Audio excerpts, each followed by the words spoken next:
Hello people of YouTube, how are you today? It is me, Abby, and today I am going to be doing a video on a few tips, tricks, and tools that you would need to use for special effects. If you don't know what special effects is, it's like the makeup and stuff they use in movies and other stuff, like how they have a gash in their head or aliens and stuff, because sometimes CGI does not look good. In fact, a good time CGI doesn't look good.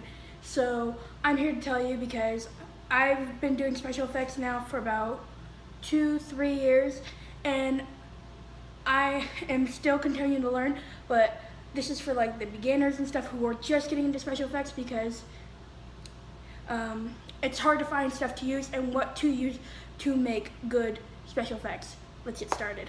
Okay, first tool to any special effects is you definitely will need latex. You can find this at your local Halloween store, at Walmart during Halloween time. It's really easy to find, or you can find it online. Just be careful because this is from Walmart. Actually, the bottle is from Walmart, but I had 3 things of latex. And I bought a couple from the Halloween store, and I put it in this one because the ones from the Halloween store, for some reason, the cap kept breaking and it kept leaking. So it's kind of like that. I've had this bottle now for about 3 years too, so it's old. And I think you can tell it's anywhere from $10 to even $40. And that's only if you're getting good latex, because this right here, when I got it at the time, this is the Walmart brand, it's a very big ammonia-based latex. And what does that mean? Ammonia is that horrendous smell and stuff, and so if you were to use it around your eyes, your nose, you'd probably get watering. It's going to be hard to smell and stuff. It's really difficult to use if it has an ammonia in it, and I knew that, and I didn't know that at the time when I first bought it, because I just really wanted to do special effects. So when I first used it, I made like gashes on my arm and stuff, and I smelled it, and it was really like a thick, gross smell, like a thick ammonia smell.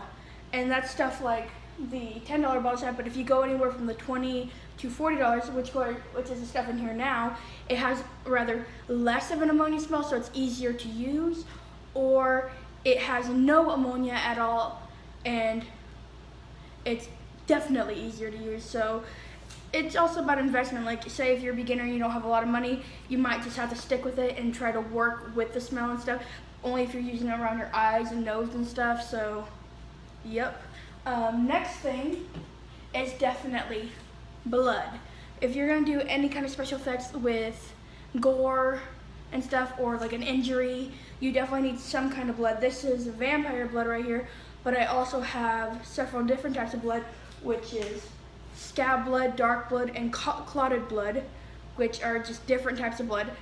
Vampire blood is like that normal thick red, darker blood. I prefer darker blood because I feel like the blood that's lighter looks like Kool-Aid and it doesn't sell it properly. So I like to go for the darker blood. And that bottle right there is also about $10. So, and I have a gallon one that costs me $20. So blood is not too expensive, just depending on what you're getting. But this, on the other hand, this is called the Bloody Mary, if it'll focus. Okay, I'm not sure if you get. This is the Bloody Mary scab blood, and scab blood is this thick clotted blood where you can put it on by itself and it will make it like a scabby consistency, which I love, which is probably one of the best things ever. It is my favorite thing to use, but this comes at a hefty price. This is about, for this little thing right here, this was about $10, and with a bigger jar and stuff, it's gonna be anywhere from $10 to $30, depending on what kind you get. Graftobian has one that is about $10 to, this is from Bloody Mary, and they have another jar that's about $20 to $30 too. For a bigger jar, that's just about $10-15. So you also have to do a little investment, because this right here, even though a tiny container, I've had this for a good, I'm gonna say 8 months now, and you only need to use little bits at a time. You don't need to like dig in there and stuff unless you're doing like this really big scab look, which I actually have before with this, and so it's worked really, really well. Another thing is disposable little sponges. These I got at the dollar store for $1. Actually, these are like 98 cents, and they come in a pack of 32. So these are amazing when it comes to special effects. You definitely need these. They're definitely on the more affordable side. You can use this to soak up latex in a little disposable container. Another thing about latex is it destroys almost anything. So you can only use these sponges once with latex and then throw them out because they won't be good anymore. In a disposable container, because if you can tell, these have latex in it, so it would destroy any container. And definitely brushes. Never use brushes with latex. You always use like a sponge or a spatula, which is stuff I have too. So these sponges are these squishy little makeup sponges. They work amazing, and also you can rip them up, like do little tears in the front and use it to do bruise patterns. These things are multi-useful, and they're probably one of the best things ever, I swear. Okay, those were just some tools that I like to use. Now some tips and tricks for beginners that would definitely be helpful is, first of which, you're definitely, I forgot to put this in tools too, but you're definitely going to need some petroleum jelly or Vaseline, because when working where there's a lot of baby hairs or like your hairline or even your eyebrows, it's definitely crucial to have this. Because a little story, when I first started doing special effects my first year, I did a Swamp Monster kind of look, and I put latex all up in my eyebrows without knowing that it would rip out hair, even though I've used it before, and it hurts a little bit when ripping it off the skin. And so when removing it off my eyebrows, it took me over an hour, first of which, and I ripped off half my eyebrow on this one, so I had to draw my eyebrows for 2 months until they grew back. So you definitely are going to need this.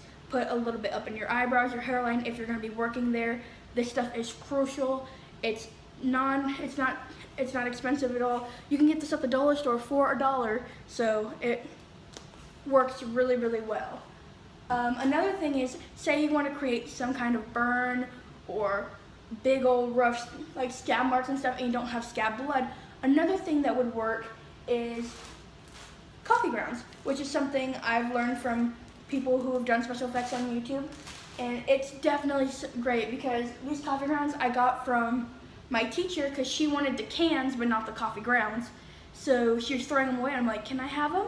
And she's like, okay. So she gave them to me, and I've been using them ever since. And this little bag right here has lasted me for a very, very long time.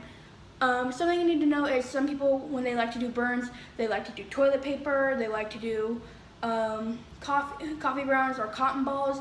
For me, I like to do a little bit of all three just to give it some different textures and stuff, because burns are not like the smooth stuff. It's quite gross and stuff.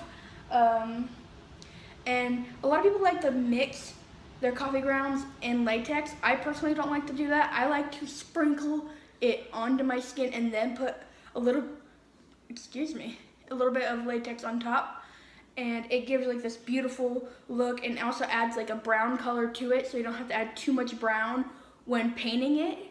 So yeah. Okay. A key thing of noting to special effects is that you're definitely going to need patience. That's one of the tricks and tips I'm going to be giving you, because when you are doing a look or something, it can take anywhere from 10 minutes to a couple of hours, which is something I know very well, because some of the looks where I just did like a scab on my arm or the Two-Face thing from Batman, it's taken me from anywhere that time. It's definitely going to need patience, and it's definitely going to be a trial and error thing when you're first starting, because when I first started, I made a mess with blood, I made a mess with latex, I didn't know how to paint properly. I still don't know to this day how to do that. I'm still working on it, but I am getting better each and every time I do a special effects project, which I don't do very often, but when I can do it, I do it. And you're definitely gonna have to have patience, because if you think, oh, if I wake up, okay, say it's Halloween and you wanna do something for school, like I've done where I made an eye hole on my eye, you better be waking up early, because when it came to doing my half face thing, I woke up at 3 in the morning to start, and I barely finished by the time we had to leave. And actually, I had to do my cousin's Halloween makeup too that morning. So it took me about 3 hours to do that, because you're gonna do layer by layer of latex and cotton or whatever, and you have to let that dry. Latex doesn't dry really fast for the amount you use. You're gonna have to give it time. So just have patience and stuff. And if you keep messing up, don't mind it. You're gonna get better. Trust me. I was terrible in the beginning. I once just smeared paint on my face, like red paint on my face, and thought I looked like a demon. And I look at it to this day, and I'm like, no, you don't look like a demon. You look like a clown.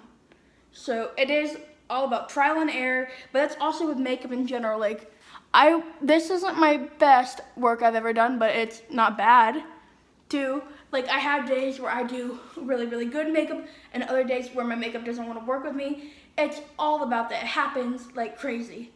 So if you're gonna be doing special effects, don't go crazy, and save up if you want to use stuff, because for me, I'm running out of a lot of stuff, and I still need to get money to buy their stuff again if I want to keep doing more special effects projects. Like, my latex is full, but that thing of blood I have, it looks full, but it's not. It's about halfway now, because I use that much blood.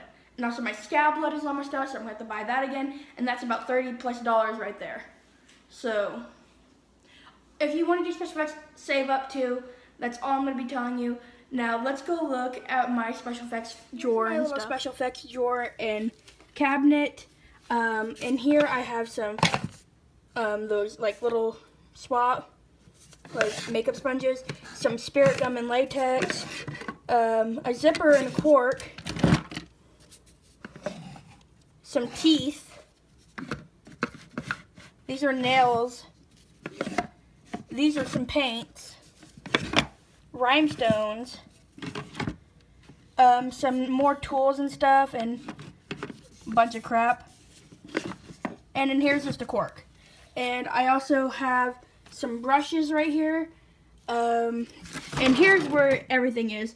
My cream paints. This was from not recent, but another special effects project. Some gelatin to make special effects gelatin and stuff. Glycerin, brushes, foundation, fake nails, the petroleum jelly. It's a mess in here. Need to clean it out.